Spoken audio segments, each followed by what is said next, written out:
आज की जो प्रेस कॉन्फ्रेंस है इसकी अपनी एक अहमियत है इस हवाले से ताकि अवाम को बताया जाए हक़ाइक़ के हवाले से भी। जो इलीगल हाउसिंग सोसाइटीज़ हैं उनके हवाले से हम बात करना चाह रहे हैं। एज ए मिनिस्टर हाउसिंग पीछे जो मैंने इससे पहले प्रेस कॉन्फ्रेंस से चंद दिन पहले की उसके अंदर भी मैंने हक़ाइक़ आपके सामने रखे थे कि हक़ाइक़ क्या हैं, और आज भी चंद हक़ाइक़ मैं आपके सामने रखूँगा ताकि उसके मुताबिक जो है वो चीज़ों को देखा जा सके। और ये पब्लिक अवेयरनेस के लिए भी हैं और इसके साथ साथ मेरी ऑनरेबल जो हमारे अदारे हैं उनसे भी एज ए कैबिनेट मेंबर और as a senior minister of Punjab मेरी रिक्वेस्ट होएगी कि इस मैटर को प्रायोरिटी बेस पे देखा जाए।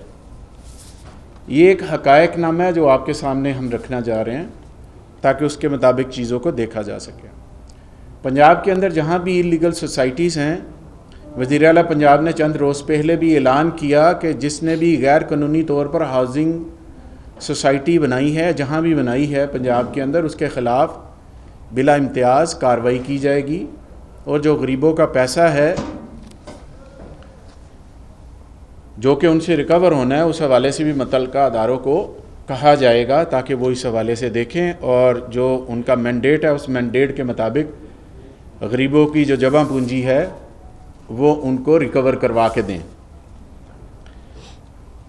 इसमें भी कोई शक नहीं है कि लाहौर के अंदर भी बहुत सारी हाउसिंग सोसाइटी हैं जिनके ख़िलाफ़ जो है वो एक्शन लिया जा रहा है और उस हवाले से इख़बारात के अंदर भी हमने इश्तिहारात अवाम की अवेयरनेस के लिए बार बार दे रहे हैं।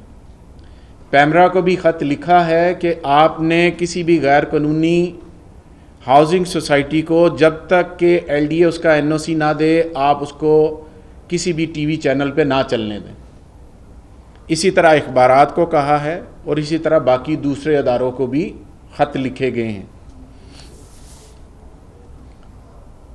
दो एक चीज़ें जो आपके सामने रखना चाहता हूँ कि हमारे पंजाब के अंदर और स्पेशली लाहौर के अंदर कुछ लोगों ने सरकारी ज़मीनों पर भी कब्ज़े करके हाउसिंग सोसाइटियाँ लोगों को इख़बारात में TV पे दिखा के बना के बेच के चले गए कागज़ों के अंदर, और लोग अपनी फ़ाइलें उठा के मुख्तलिफ़ दफ़ातर के अंदर, थानों के अंदर, मुख्तलिफ़ जगहों पर जा रहे होते हैं, लेकिन कुछ पता नहीं चलता कि उनकी रिकवरी किस तरह से होगी। लाहौर एयरपोर्ट के पास एक पार्क व्यू हाउसिंग सोसाइटी थी और अब वो DHA के अंदर शामिल हो चुकी है। उसके अंदर भी एक मेगा स्कैम जो था उस वक्त भी था और अब तक वो चल रहा है कि पार्क व्यू हाउसिंग सोसाइटी के नाम के ऊपर उन्होंने लोगों को एक्स्ट्रा प्लॉट बेचे, DHA में मर्ज करके चले गए वो, लेकिन अपनी पार्क व्यू हाउसिंग सोसाइटी से हट के उन्होंने एक ज़मीन ली और उसका पार्क व्यू नाम रख दिया और फाइलें बेच के निकल गए। कोई कोऑपरेटिव हाउसिंग जो कोऑपरेटिव डिपार्टमेंट है उसके अंदर उसकी कोई अप्रूवल नहीं, कोई चक्कर नहीं, और हज़ारों की शक्ल में फाइलें बेच के निकल गए। और वो जो बेचारे साइलीन हैं वो आज भी ख्वार हो रहे हैं। आल्दो के कुछ को DHA फेज 7 के अंदर अकोमोडेट किया गया, लेकिन ये क्योंकि पार्क व्यू के नाम पे बेचा गया था और पार्क व्यू का जो मालिक है उसके नाम का आपको पता है, उसका नाम अलीम खान है। उसने लोगों के अरबों रुपए उधर भी इकट्ठे किए, इकट्ठे करने के बाद लोगों को उनके पुरसाने हाल पे छोड़ा और निकल गए। इसके साथ साथ वो सिर्फ यहां पे नहीं रुका, लाहौर में मुख्तलिफ जगहों पर उसके कब्जे हैं। ये जो बड़ी बड़ी गाड़ियों में, बड़े बड़े जहाज़ों में गरीब आदमी को मुतासर करने के लिए फिरते हैं, इनके अपने मामलात इस तरह के। DHA के अंदर एक नेशनल स्कूल है बरकी रोड के ऊपर, DHA नहीं है, बरकी रोड के ऊपर। उस नेशनल स्कूल की ज़मीन जो अंदर डाली है वो भी कब्जे पे है और शाहिद भट्ट साहब हैं उधर। वो पिछले 2 सालों से ओवरसीज़ पाकिस्तानी है और 2 सालों से रोला डाल रहे हैं। अदालत से स्टे लिया, उस स्टे के बावजूद उसकी जमीन छोड़ने को तैयार नहीं है। और उस वक्त जब उन्होंने शिकायत की तो फेडरल लेवल से किसी का फोन आया कि जनाब इसको नहीं छेड़ना। उस वक्त पंजाब के अंदर उनकी हुकूमत थी। इन्होंने तो ऐसा भी किया है, हमारे एक दोस्त हैं, उन्हें कोई ज़मीन चाहिए थी, ख्वाजा साद रफ़ीक साहब मेरी बात की ज़रूर तस्दीक करेंगे, अलीम खान साहब और इनके बहनोई ने उनको ज़मीन बेची। ये सबूत के साथ बात कर रहा हूँ, बगैर सबूत के बात नहीं करूँगा। ज़मीन बेची और ख्वाजा साद रफ़ीक साहब के पास ये केस आया, क्योंकि पैरागन के पास था, तो उन्होंने आके कहा जनाब आपने ज़मीन खरीदी है। उन्होंने कहा खरीदी है। उन्होंने कहा जनाब जिनसे खरीदी है उनको मरे हुए इतना साल हो गया, ये सारे अंगूठे जाली हैं जो अलीम खान है और इसके बिनोई ने लगवा के दिए हैं। यानी कि उनकी दौलत की जो हवस है वो कम नहीं होनी, वो आगे की तरफ जानी है। और फिर जिस तरह से उन्होंने पैसे लेने थे वो ले लिए। खैर, तगड़ा आदमी फिर तगड़े से ले ही लेता है, जो उससे सवा शेर होता है। अब आ जाते हैं रिवर एज की तरफ। टोटल ज़मीन, एलडीए का स्टाफ यहाँ पर बैठा हुआ है, मैंने पीछे भी आपसे बयान किया कि ये 765 कनाल के ऊपर सोसाइटी अप्रूव हुई थी 2006 के अंदर। 2010 में इसने ले ली अलीम खान ने। अब इसने किया क्या है वो कारनामे मैं गिनवा दूं ताकि लोगों को पता चले कि ये जो कारनामे हैं ये कर क्या रहे हैं। पहला कारनामा, मेन रोड के ऊपर जब आप रिवर एज के अंदर दाखिल होते हैं, जो अप्रूव्ड प्लान है, और अप्रूव्ड प्लान भी मेरे पास मौजूद है, मैं आपको दिखा देता हूं जी। ये अप्रूव्ड प्लान है एलडीए का 2006 का, ये अप्रूव्ड प्लान। वो पीछे एलडीए के बंदे भी बैठे हुए हैं, स्टाफ भी बैठे।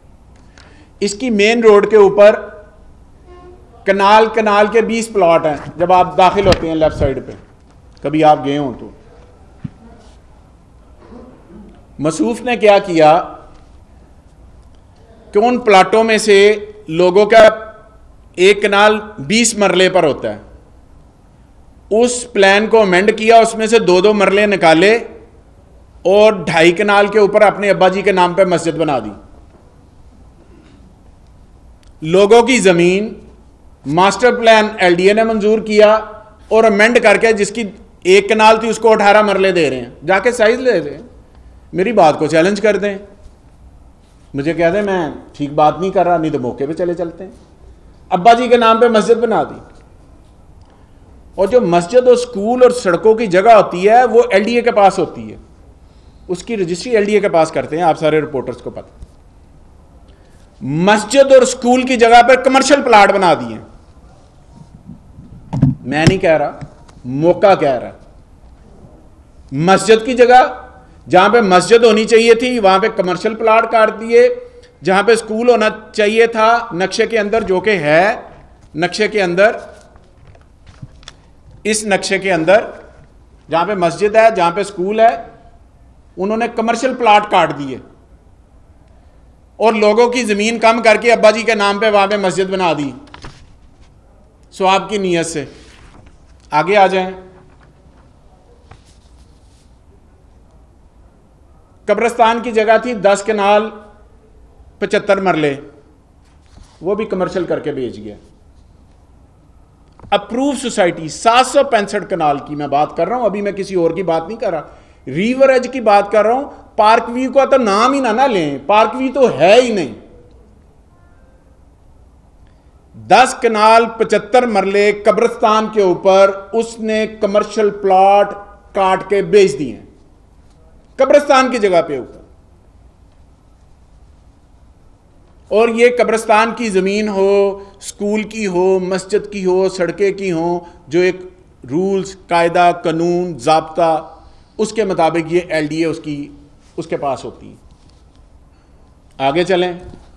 अब इसने उस्तादी क्या की, उधर था एक क्रिश्चियनों का कब्रिस्तान जो बहुत पहले से आ रहा था, उस कब्रिस्तान को अपनी सोसाइटी का कब्रिस्तान जाहिर कर दिया। और उसके अंदर एक छोटी सी दीवार करके कहा क्रिश्चियनों, उन्होंने रोला डाला, शोर डाला, वाह वेला किया, नहीं चला, किसी तरीके से राजी रूजी कर लिया। उसी कब्रिस्तान को अपनी सोसाइटी का कब्रिस्तान करके दरमियान में एक दीवार कर दी और बताया कि जनाब ये कब्रिस्तान की जगह है सोसाइटी की। बात यही नहीं खत्म होती, आगे भी चलती है।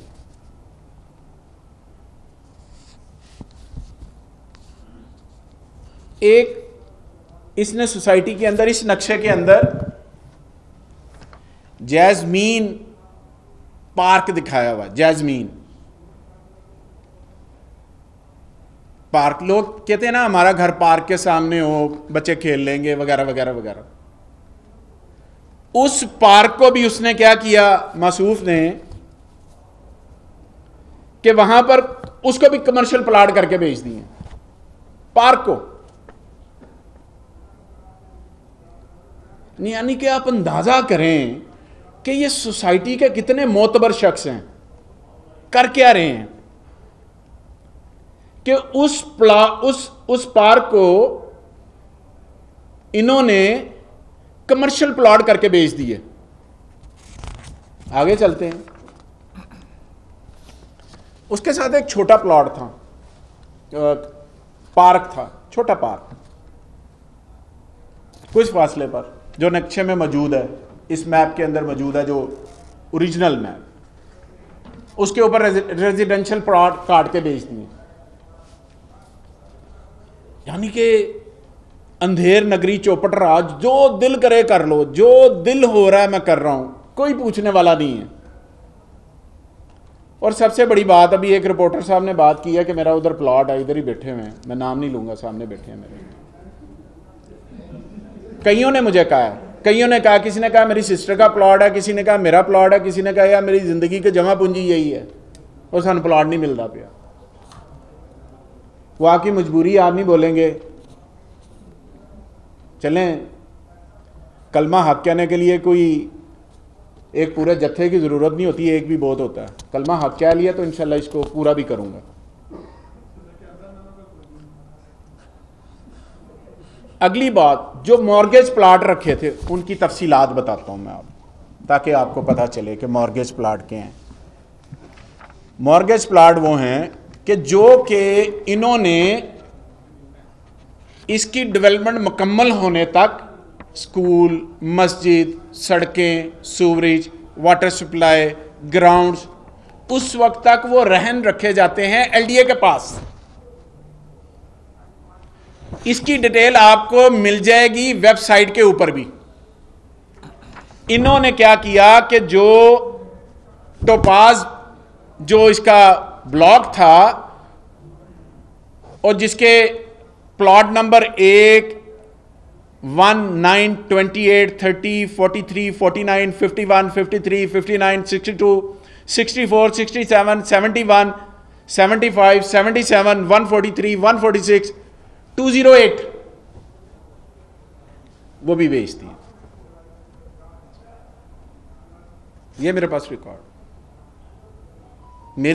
मेरी बात ठीक नहीं है, कोर्ट ही चला जाओ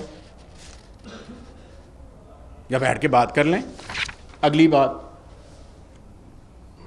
वो भी गैर कानूनी तौर पर बेच दिया।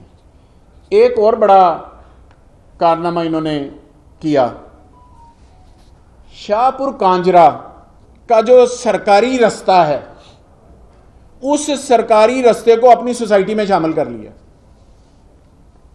सरकारी रास्ते को सोसाइटी में शामिल कर लिया और क्या किया, लोगों को कहा नहीं नहीं मैं तो सड़क वड्डी करना पिया, तुहाडे वास्ते तुसीं फिक्र ना करो, मैं तो सड़क वड्डी करना पिया। ये शाहपुर कांजरा के आगे जाकर जो इस नक्शे के मुताबिक उन्हें तस्वीर और दिखाई और किया क्या कि लेफ्ट और राइट उसके कमर्शियल प्लॉट काट दिए।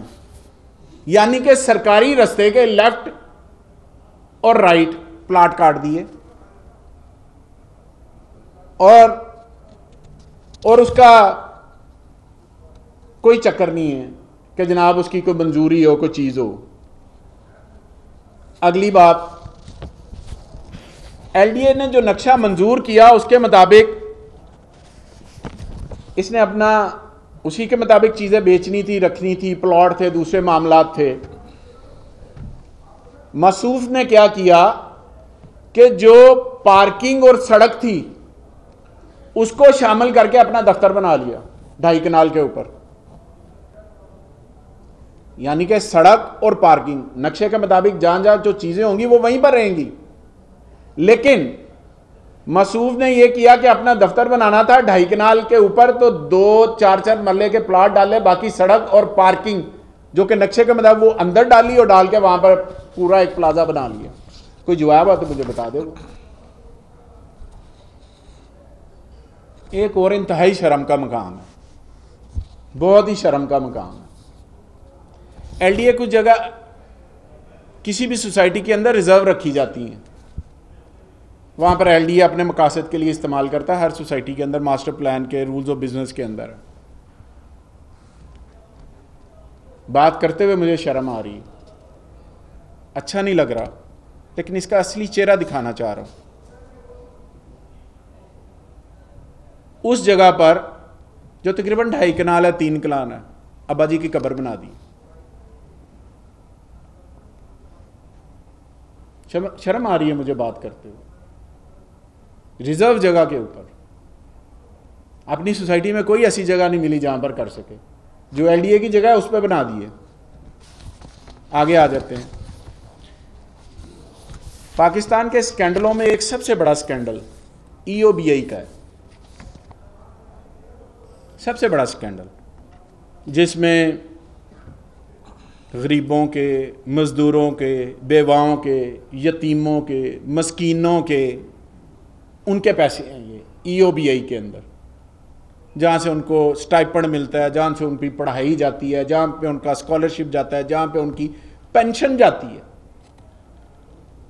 इतना बड़ा स्कैम है, उसकी मैं डिटेल थोड़ी बता देता हूँ ताकि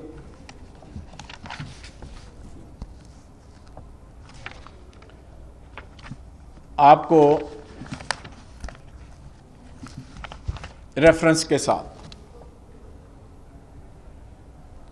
इसने किया क्या, सबसे पहले तरीका वारदात क्या था। तरीका वारदात बता देता हूं, फिर स्कैम की टोटल अमाउंट बता दो। तरीका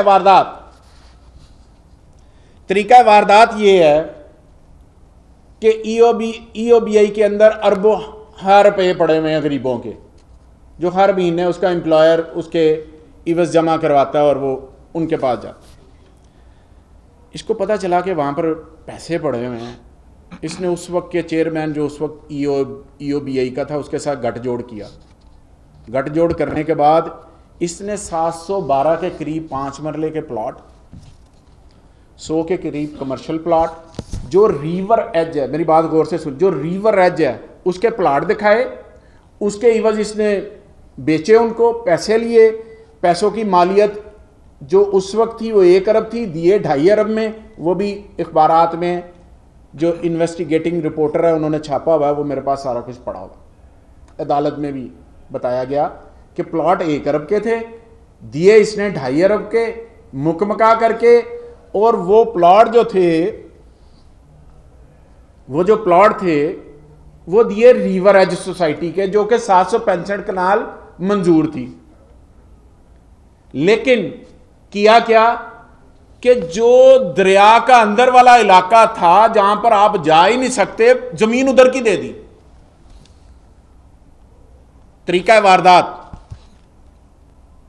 कि दे दी जाके जमीन के अंदर, वो दरिया के अंदर, और दिखाए ये। और फिर उस पे एलडीए की तो मंजूरी है कोई नहीं, उसकी 765 कनाल जो सेनेटर अमार ने बनाई उसके बगैर कोई मंजूरी नहीं है। दोस्त आगे मुझे पूछ रहे थे, 1 इंच की मंजूरी ना है ना पेंडिंग है, क्योंकि वो 2004 के मास्टर प्लान के मुताबिक वहां पर कुछ बन ही नहीं सकता।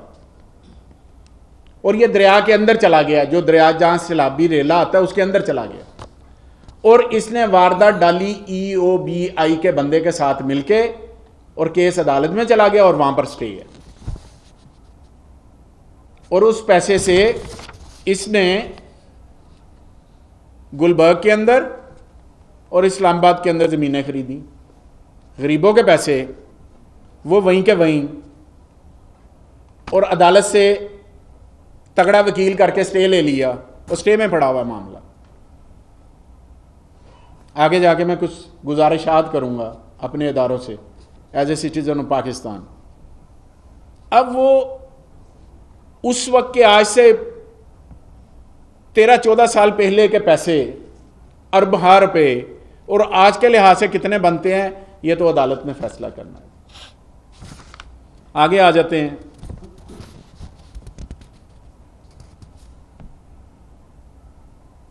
पाकिस्तानी क्रिकेट टीम से मेरी रिक्वेस्ट है, और चेयरमैन पीसीसी पे मेरी रिक्वेस्ट है, हमने लेटर उनको लिखा है। ये नाजायज सोसाइटी जिसका नाम कहीं नहीं है, ये खिलाड़ियों की शर्टों पे लगा के पूरी दुनिया के अंदर बदनामी दे रहा है,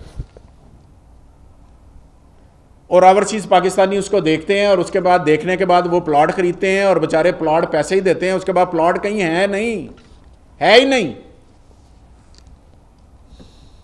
और आजकल इसने किया कि हमारे एक कोच हैं, बड़े ही ऑनरेबल, बड़े ही नेक इंसान है, बहुत ही अच्छे इंसान है, पाकिस्तानी टीम में कोच रहे हैं, उनको डीएच में अपना दफ्तर दिया, उस बेचारे को नहीं पता। मैं इसलिए बता रहा हूं कि लोग, क्योंकि उन पे तो लोग एतमाद करते हैं ना, उनको आगे रखा है और उसके जरिए अपने प्लॉट बेच रहा है, रोजाना की बुनियाद पर बेचता जा रहा है। 15-20 हज़ार से ज्यादा प्लॉट बेच चुका है ये, ज्यादा। वैसे तो सोसाइटी सारी इलीगल है, सवाए 765 कनाल के, उनको आगे लगाया हुआ है। तो मेरी उनसे रिक्वेस्ट है कि प्लीज इसके किसी फंक्शन पे मत जाएं, ये बदनामी का बायस है आपके लिए। लोगों ने आपसे पूछना कल को कि हमने आपको देख के प्लॉट लिया था, तो हम किधर जाएंगे अब।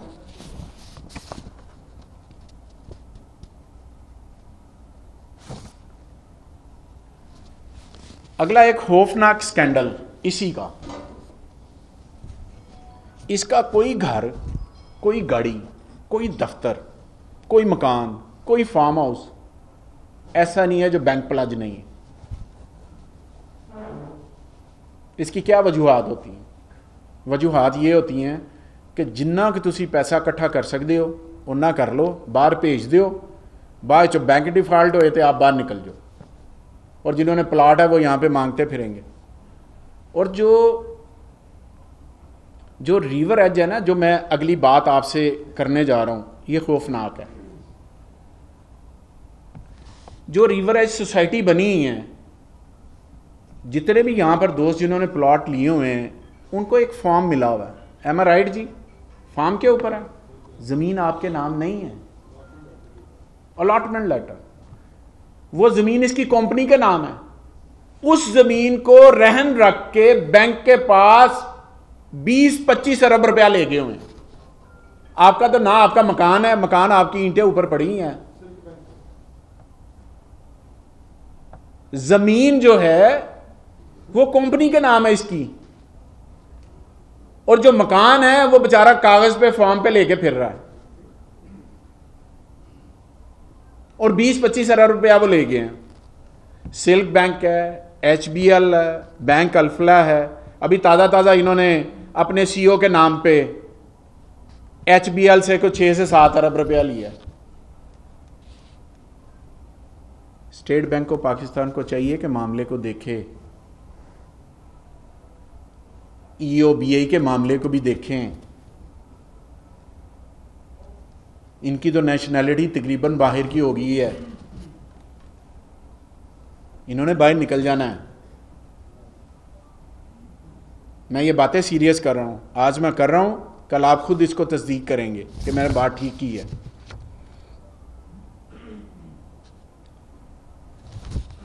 मैंने कुछ गुजारिशात भी करनी है, और कुछ चीज़ें और भी बता दूं मैं आपको इसके अलावा भी। ये EOBI के जो टोटल इसमें वैल्यू है वो तकरीबन कोई, जो टोटल घपला हुआ, स्कैंडल हुआ, वो यहाँ पर मेरे पास कोई आया 34 अरब रुपए का, इससे भी ज़्यादा का है। और ये रिपोर्ट है, और इस रिपोर्ट के अंदर है कि 1 बिलियन की ज़मीन 2.5 बिलियन में बेची है और उसके ऊपर भी स्टे है। ये है, ये देख लें आप। कोई नहीं पूछ रहा। आप एक काम करें, सबके पास स्मार्टफोन है, गूगल पे जाएं, वहां पे मैसेज करें, आपको इस मैसेज के जरिए गूगल पे जो वॉइस मैसेज करते हैं सारी डिटेल आ जाएगी। आप नाम लिखें, आपको पता चल जाएगा, सारी डिटेल पड़ी है। इस्लामाबाद का केस अगली प्रेस कॉन्फ्रेंस में बताऊंगा कि इस्लामाबाद में क्या किया है, वो बताऊंगा। कुछ और चीज़ें मैं आपको बता दूं। ये FIR की डिटेल है। पहले मैंने आपको बताई थी पार्क व्यू एयरपोर्ट वाली, ये रिवर एज वाली है, और ये 6 FIR हैं इसके ऊपर, इसकी सोसाइटी के ऊपर। वहां पे इक़दाम कत्ल के थे, यहां पे कब्जे के हैं। ये 6 FIR है। FIR पढ़ दूं, 83/2013 थाना चूंग, 2175/2019 31/8/2019 थाना चूंग, 3844/2021 थाना चूंग, 4034/2021 थाना चूंग, 4133/2021 थाना चूंग,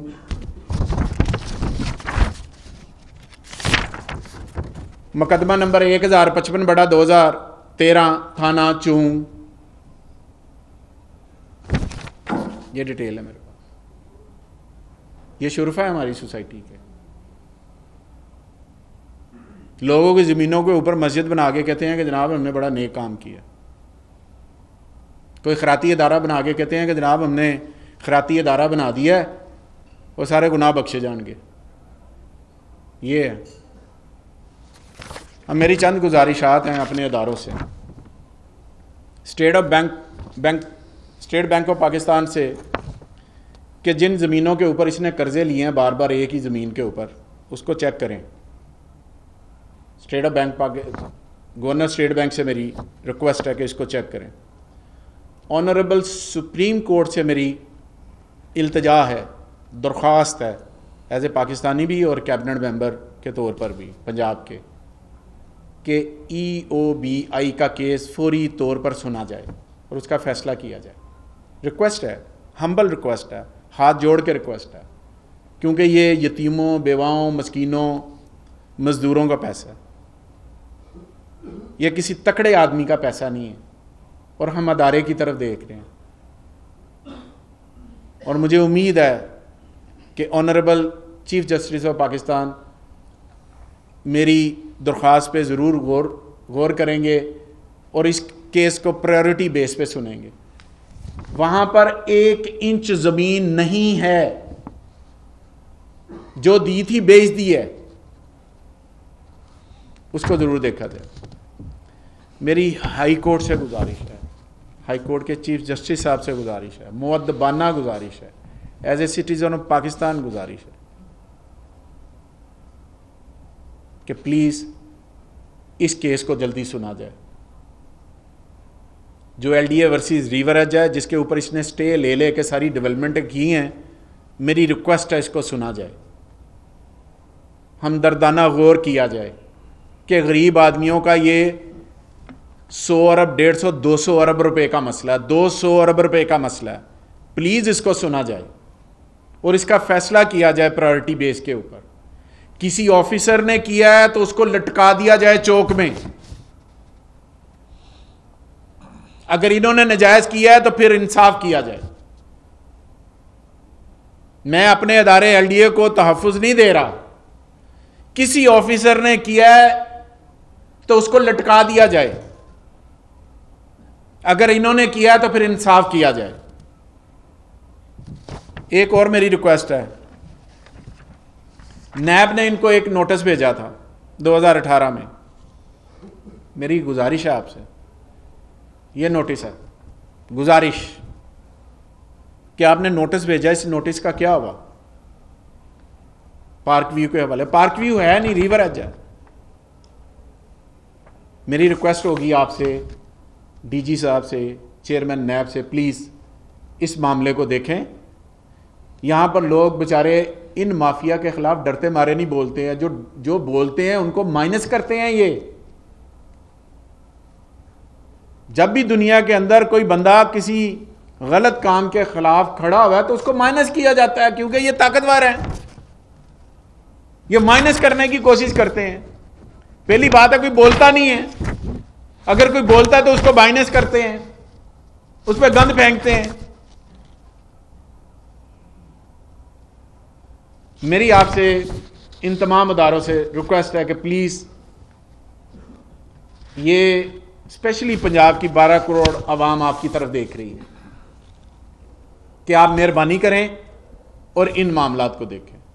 बहुत शुक्रिया, थैंक यू।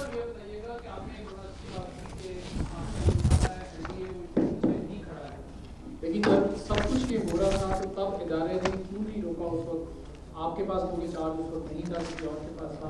और दूसरी बात, जब ये सारा कुछ ज़मीनों का ये काम कर रहे थे, जिनका नाम आपने किया, उस वक्त जो थे वो आपकी जमात के बड़े करता धरता थे।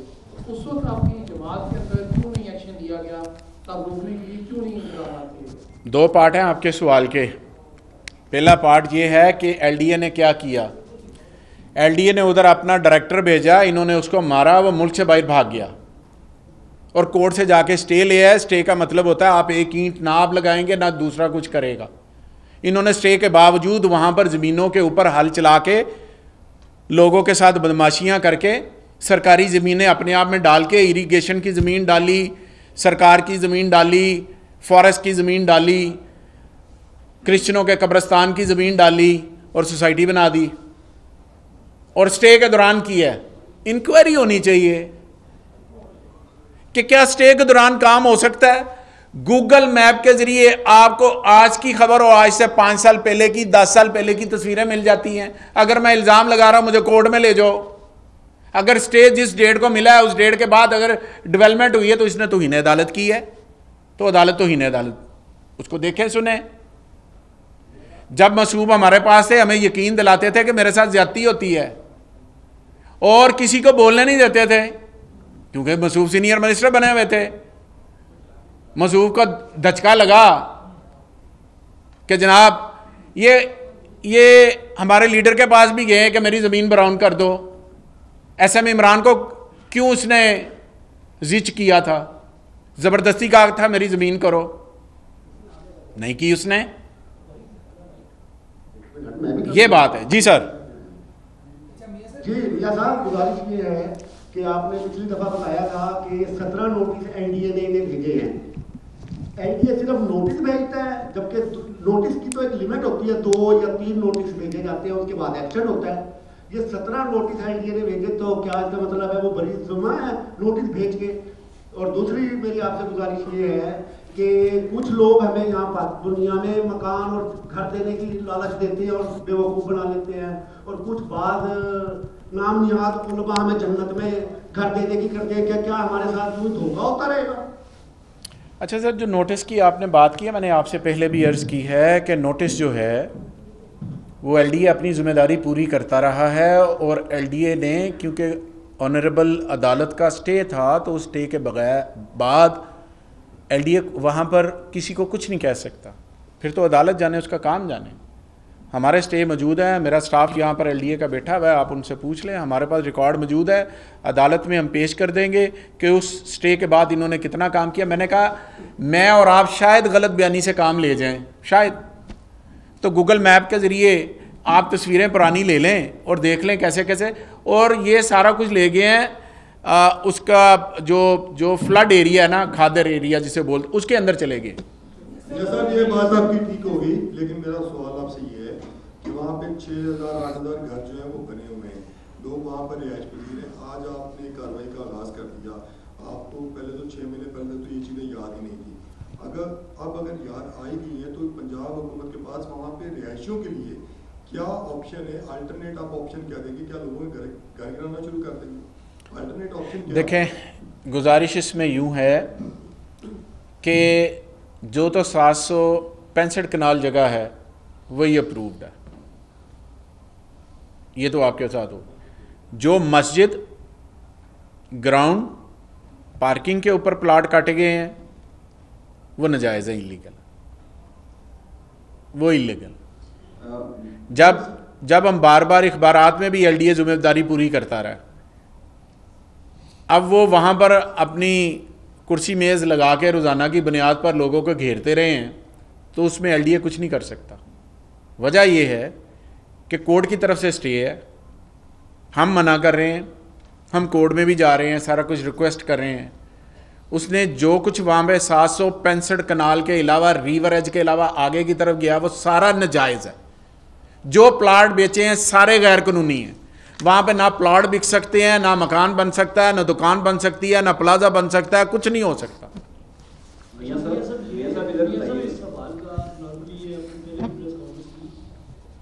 प्रॉब्लम आ रही है लिटिगेशन में जो प्रोसिक्यूशन है उसके वकला इंतहाई कमज़ोर है, जबकि दूसरी तरफ जिस पार्टी को आप अक्यूज़ कर रहे हैं उन्होंने पाकिस्तान के ताकतवर तरीन वकला सामने खड़े किए हैं। और उसी वजह से जो अगर आपकी ये स्टोरी को मान लिया जाए तो जो स्टे ऑर्डर्स मिलते हैं वो पाकिस्तान के ताकतवर तरीन वकला जाके ले रहे हैं। एक तो एलडीए की ये जो वीकनेस है कि एलडीए के पास पैसे नहीं है, सीनियर मिनिस्टर है पॉलिसी को देख रहे हैं, आपके पास वही रूटीन के वकला है जो जाते हैं वहाँ पे बहस करते हैं। उससे पहले ही जिस तरह एक लाहौर असिस्टेंट कमिश्नर एक जख्मी हुआ, वहाँ पे पुलिस एहलकार जख्मी हुए, रूडा के एहलकार जख्मी हुए, उल्टा पर्चा आप लोगों के खिलाफ भी जाने की तरफ चला गया मामला। एक तो ये बताया कि लिटिगेशन में जो प्रोसिक्यूशन में जो कमजोरी है वो कहाँ पर है, और दूसरा पार्क व्यू हाउसिंग सोसाइटी तो उस जमाने का मामला है जिस जमाने में परवेज इलाही साहब 2005-6 में भी यहाँ झगड़ा हुआ। पार्क व्यू उस जमाने का चल रहा है, उस जमाने में एक ताकतवर वज़ीर आला थे परवेज इलाही साहब, तब से लेके अब तक वही। और ये जो बात एक साहब लगी बिल्कुल दुरुस्त है कि वहाँ जो लोग बैठे हुए हैं उनके ऊपर एक मुसलसल खतरे की तलवार लटकी रहेगी यहाँ पर। देखिए, आपके सवाल के काफ़ी पार्ट हो गए हैं। पहला पार्ट तो ये है कि आपने वकला के बारे में बात की। हमने बेस्ट ऑफ द बेस्ट जो कौंसिल है वो सामने खड़ी की है, जो हो सकती है रूडा ने भी और एलडीए ने भी, और अपने जो एजी ऑफिस है उसको भी इन्वॉल्व किया। देखिए, बात होनी है फैक्ट एंड फिगर के ऊपर, दलाइल के ऊपर होनी है, जो आपके पास सबूत मौजूद है उनके ऊपर होनी है। ऑनरेबल कोर्ट ने उसकी डेट दी है, इंशाल्लाह उस डेट के ऊपर मुझे कभी उम्मीद है कि अदालत हमारी आवाज़ सुनेगी और उसके ऊपर जो इंसाफ पे मबनी फ़ैसला है वो किया जाएगा। 2005 के अंदर भी पार्क व्यू थी, उसका पहले मैंने आपको बयान कर दिया, वो एयरपोर्ट वाली थी। उसके अभी भी साइलिन जो है वो ख्वार हो रहे हैं, मुख्तलिफ जगहों पे जा रहे हैं और उनका कोई पुरसाने हाल नहीं है। और ये पैसे लेके तो सारे पैसे बाहर शिफ्ट कर दिए हैं। यहाँ पर बैंकों से कर्ज़े लिए हैं और बैंकों से कर्ज़े लेके तो कभी ये डिफ़ॉल्ट करेंगे तो बैंक जाने, और वहाँ पर जिन्होंने मकान बनाए हैं वो जाने, क्योंकि ज़मीन तो इनकी है नहीं, ऊपर स्ट्रक्चर इनका है, तो बाकी उनका सारा कुछ बाहर है। और माशाल्लाह उन्होंने नेशनैलिटी भी जो है मोर और लेस आने वाले चंद दिनों में कुछ की होगी या बाकियों की होने वाली। मियां साहब, मेरा आपसे भी सवाल है और चीमा साहब से भी। आपने जो 6 FIR बताई हैं, ये 6 FIR में वो इन्वेस्टिगेशन में क्या बेगुनाह साबित हुए हैं या ये FIR चल रही है, इनका स्टेटस क्या है और क्या इनको री इंक्वायर आप करने का जो है वो कुछ सोच रहे हैं? आप देंगे? मैं देखें सर, गुजारिश है, FIR नंबर मैंने आपको बता दिए हैं। कुछ 2021 की हैं जो मुख्तलिफ जगहों पर ये लोगों ने करवाई हैं, हुकूमत ने नहीं करवाई। इसमें प्राइवेट कंप्लेनेंट जो है वो वहाँ का जो रिहायशी है जिसके साथ जुल्म हुआ है उसने करवाई हैं, हमने नहीं करवाई। हमारे दौर में जब इन्होंने AC को मारा है तो AC ने FIR करवाई है या रूडा वालों ने FIR करवाई है। और पिछली प्रेस कॉन्फ्रेंस के अंदर मैंने वीडियो के ज़रिए दिखा दिया कि किसी की सर फाड़ा, किसी की टांगें तोड़ दी हैं और बदमाशी करते हैं। जैसे मैंने आपको बताया, आगे भट्टी साहब ने पूछा कि आप पहले क्यों नहीं जाते, तो 2012 में भी डायरेक्टर गया था और फिर वो मुल्क छोड़ के चला गया। आपकी इतला के लिए अर्ज़ है। मैंने कहा ये माइनस करते हैं लोगों को, और माइनस करने का तरीका ये है कि ये पैसे वाले हैं और पैसे के ज़ोर पे हर चीज़ कराते हैं और समझते हैं। मैंने लास्ट प्रेस कॉन्फ्रेंस में कहा था कि हुकूमत के फंदे छोटे हो गए हैं, इनकी गर्दनें मोटी हो गई हैं, और इनकी गर्दनों को फंदा करने के लिए, फंदे में लाने के लिए कानून को अपना रास्ता बनाना पड़ेगा। अदालत फैसला देगी तो इनकी गर्दन में फंदा पूरा आएगा, अदरवाइज माशरे में अब कोई सकत नहीं रहेगी कि इन माफिया पे हाथ डाल सके।